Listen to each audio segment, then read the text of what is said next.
This morning, anyone who stuck rigidly to the 50-mile-an-hour limit on the M1 found life hazardous.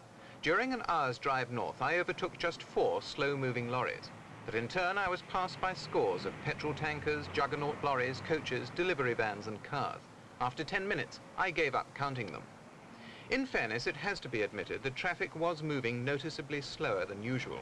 There was none of the outright motorway madness you normally see on M1. I saw only 2 cars driven really dangerously fast. Otherwise, the average speed seemed to be 60 to 65. The motoring organizations believe the limit will become acceptable when drivers find it really does economize on petrol. But some drivers admitted they just hadn't reduced speed. No, I'm afraid not. By how much did you exceed it, would you say? By about 20 miles an hour.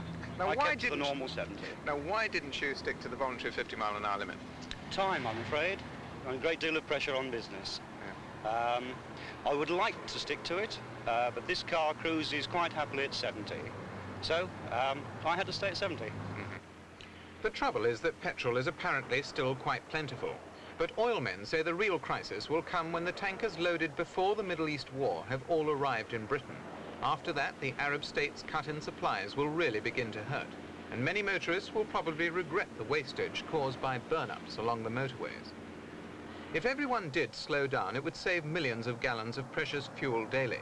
But if motorists go on ignoring the voluntary limit, as many did today, it's unlikely that rationing can be delayed much longer.